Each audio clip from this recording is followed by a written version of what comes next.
Bismillahirrahmanirrahim. Today in this video lecture we are going to discuss one of the most important topics from enzymology, that is Maclaurin-Menten equation. And in this video lecture we will try to derive the equation of Maclaurin-Menten. So first of all हम बात करते हैं कि what is the main concept of Maclaurin-Menten equation. Basically Maclaurin-Menten की जो equation है that deals with the enzyme kinetics. It means when a reaction proceeds, what will be the relation between rate of reaction and concentration of substrate.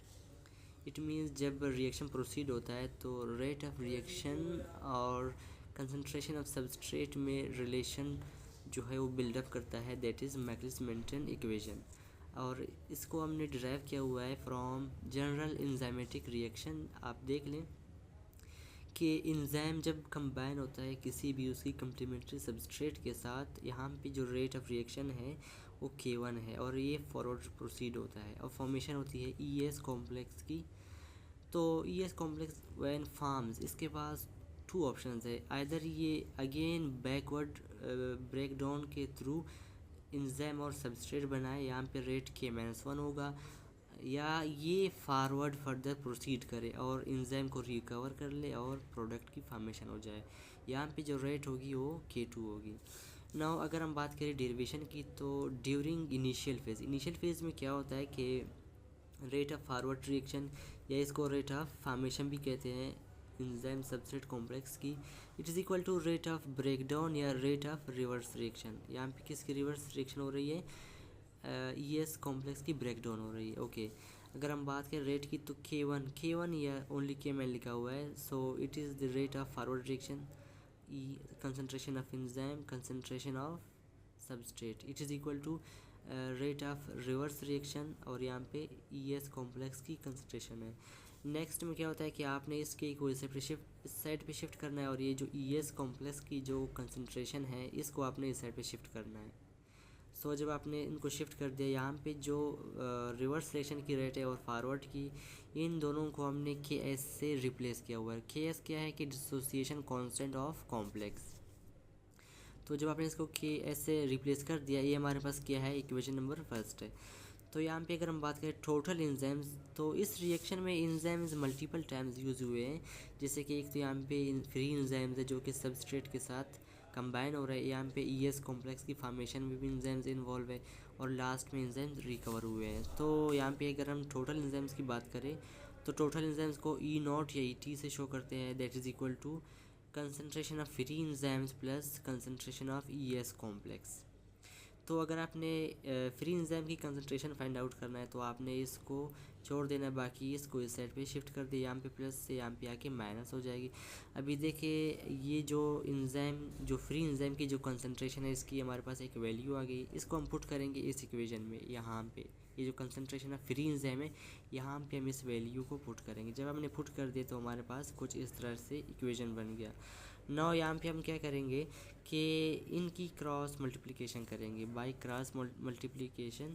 यहाँ पे KS into concentration of ES complex आ गया और उस side पे ये पूरा term यहाँ पे आ गया. नाउ आपने क्या करना है कि ये जो टर्म है जो कि माइनस में है, इसको आपने इस साइड पे शिफ्ट करना है. माइनस से इस साइड पे आके प्लस बन गया, ये देख लिया. और बाकी ये जो टर्म था ना, ये यहाँ पे एज इट इज़ रहा. नेक्स्ट स्टेप में क्या होता है, ये जो आपके पास आ गया था, यहाँ पे आपने क्या करना है, देखिए यहाँ पे ES कॉम्प्लेक्स की कंसंट्रेशन है, यहाँ पे भी है, तो आपने यहाँ कॉमन लेना है. कंसंट्रेशन ऑफ ES कॉम्प्लेक्स की आपने कॉमन लेनी है. तो जब आपने ले लिया तो यहाँ पे क्या बच गया, डिसोसिएशन कांस्टेंट है और यहाँ पे प्लस कंसंट्रेशन ऑफ सबस्ट्रेट है, बाकी ये एज इट इज़ है. नेक्स्ट में आपने क्या करना है कि आपने इसी को फाइंड आउट करना है, तो इसको यहाँ पे आप रहने दें. बाकी ये जो पूरा टर्म है जो कि यहाँ पे मल्टीप्लाई हो रहा है, इस सेट पे शिफ्ट करके डिवाइड कर ले. So this is our equation number 2. Okay, in next step में हम क्या करेंगे, velocity of reaction find out करना है from ES complex towards product formation. तो यहाँ पे आप देख ले, जब इंजाइम सबस्ट्रेट कॉम्प्लेक्स बन गया था फर्स्ट रिएक्शन के बाद, तो यहाँ पे क्या है कि रेट फर्दर आगे रिएक्शन प्रोसीड होगा, यहाँ पे रेट K2 होगा और यहाँ पे इंजाइम रिकवर होंगे और प्रोडक्ट की फॉर्मेशन हो जाएगी। यहाँ पे अगर हम बात करें वेलोसिटी की, so V naught is equal to K2। K2 is the rate of second forward reaction, ये जो K2 है, और यहाँ पे कंसनट्रेशन ऑफ ES कॉम्प्लेक्स है। तो ES जो कॉम्प्लेक्स है इसको हम क्या करेंगे, ये जो वैल्यू है इसको इसकी जगह पे हम पुट करेंगे। तो जब हमने उसको यहाँ पे पुट कर दिया तो हमारे पास कुछ इस तरह से इक्वेशन बन गया, and this is our equation number 3। Next step में हम क्या करेंगे कि मैक्सिमम रेट ऑफ रिएक्शन की अगर हम वैल्यू देख लें, that is V max. V max is equal to rate of second forward reaction into total enzymes concentration. ये हमारे पास इक्वेशन नंबर 4 है। तो हम क्या करेंगे, इसमें जो K2 है और इसके साथ ही जो टोटल एंजाइम्स की जो कंसंट्रेशन है इसको हम वी मैक्स से रिप्लेस करेंगे। तो जब हमने वी नोट लिख लिया, बाकी हमने K2 ई नोट को हमने वी मैक्स से रिप्लेस कर दिया, ये बाकी जो 3 टर्म्स है ये एज इट इज़ आ गए। So this is the means you can say rate of reaction that proceeds from ES complex towards products. Okay, so what we need to do in next step is, ये जो आपके पास term आ गया था जो कि velocity of reaction है, जो कि प्रोसीड होता है ES कॉम्प्लेक्स से टुवर्ड्स अल्टीमेट प्रोडक्ट्स, और जहाँ पे एंजाइम्स रिकवर होते हैं। अभी इसी इक्वेशन को फर्दर एक और साइंटिस्ट थे हेल्डन, इन्होंने मॉडिफाई कर दिया, तो इनको भी देख लेते हैं। यहाँ पे आप देख ले कि एंजाइम और सबस्ट्रेट की जब कम्बिनेशन से ES कॉम्प्लेक्स बन गया। Now you know K1 shows the rate of first forward reaction and K-1 shows the rate of breakdown reaction, या मीन्स रिवर्स रिएक्शन। और यहाँ पे जो K2 है वो फर्स्ट स्टेज था, ये सेकंड फॉरवर्ड रिएक्शन को शो कर रहा है। यहाँ पे एंजाइम्स रिकवर होंगे और प्रोडक्ट बन जाएंगे। तो अगर हम देख लें, rate of formation means rate of forward reaction, first forward reaction, it is equal to rate of breakdown means rate of reverse reaction. तो यहाँ पे लाइक ये जो फर्स्ट की रेट है और इनको हम लिख लिया, सेम लाइक इनको भी हमने लिख लिया। नाउ यहाँ पे इन्होंने एक मॉडिफिकेशन किया कि ये रिएक्शन आगे प्रोसीड हो रहा है ES कॉम्प्लेक्स से, लेकिन फर्दर यहाँ पे प्रोडक्ट की फॉर्मेशन भी हो रही है, it means product is also farming. तो इसको भी इन्होंने यहाँ पे ऐड कर दिया K2 into concentration of ES complex. Next में हमारे पास क्या आ गया कि ये टर्म एज इट इज़ है, बाकी हमने क्या किया कि दोनों साइड पे ES है, तो यहाँ पे भी है, यहाँ पे भी हमने इनका कॉमन ले लिया और इनको हमने इस तरह से अरेंज कर लिया। नेक्स्ट में हमने क्या करना है कि जो रेट्स है, रेट्स को इस साइड पे शिफ्ट करेंगे, बाकी ये जो ES कॉम्प्लेक्स की कंसंट्रेशन है इसको हम इस साइड पे शिफ्ट करेंगे। तो जब हमने शिफ्ट कर दिया हमारे पास कुछ इस तरह से बन गया। नाउ इस पूरे जो टर्म है इसको हमने रिप्लेस कर दिया Km से। Km क्या है, मैकलिस मेंटन कांस्टेंट इसको हम कहते हैं, और जब इसको हमने इससे रिप्लेस कर दिया तो ये हमारे पास इक्वेशन नंबर 5 है। ओके, नेक्स्ट स्टेप में क्या करेंगे हम कि टोटल एंजाइम की कंसंट्रेशन जिस तरह हमने पहले किया था इसी तरह यहाँ पे भी कर रहे हैं, क्योंकि ये मॉडिफिकेशन है यहाँ पे हो रही है उसी इक्वेशन की। तो यहाँ पे हम क्या करेंगे कि टोटल एंजाइम की जो कंसंट्रेशन है इसको हमने इक्वल ले लिया concentration of free enzyme plus concentration of ES complex. Next में हमने इसी को फाइंड आउट करना है, तो इसको हमने यहाँ पे लिख लिया, बाकी इस टर्म को हमने इस तरफ शिफ्ट कर दिया, प्लस से माइनस बन गया। नाउ ये हमारे पास इक्वेशन नंबर 6 है। अभी हम क्या करेंगे कि ये जो एंजाइम है इसके पास जो ये वैल्यू है इसको हम पुट करेंगे,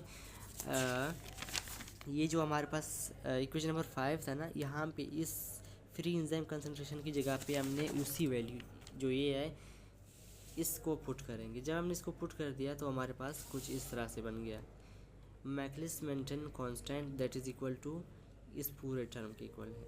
फिर अगेन हमने एज लाइक बिफोर हमने यहाँ पे क्रॉस मल्टीप्लिकेशन कर लिया, तो हमारे पास इस तरह के कुछ टर्म्स आ गए। नेक्स्ट में हमने क्या कर दिया कि ये जो ES कॉम्प्लेक्स है इसी साइड पे हमने इसको भी शिफ्ट कर दिया। जब इसको भी हमने शिफ्ट कर दिया फिर हमने अगेन यहाँ पे कॉमन ले लिया, लेकिन इसको मैंने डायरेक्ट कर लिया है, आप देख ले वहाँ पे जैसे मैंने पहले किया था। फिर हमारे पास ये आ गया, फिर इस टर्म को हमने इस साइड पे शिफ्ट कर दिया क्योंकि हमें ये फाइंड आउट करना है एज लाइक बिफोर, तो हमने इसको शिफ्ट कर दिया तो हमारे पास कुछ इस तरह से इक्वेशन बन गया। This is equation number 7। Now again अगर हम बात करें वेलोसिटी ऑफ रिएक्शन की, तो V naught is equal to rate of second forward reaction and concentration of ES complex, it is our 8th equation.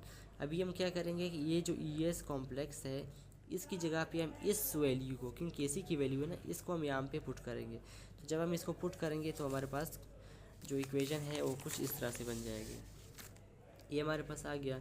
अभी हम बात कर रहे हैं मैक्सिमम वेलोसिटी की, तो वी मैक्स किसके इक्वल है, सेकंड फॉरवर्ड रिएक्शन की रेट और टोटल कंसंट्रेशन ऑफ एंजाइम। तो यहाँ पे हम K2 और E0 को हम रिप्लेस करेंगे वी मैक्स से।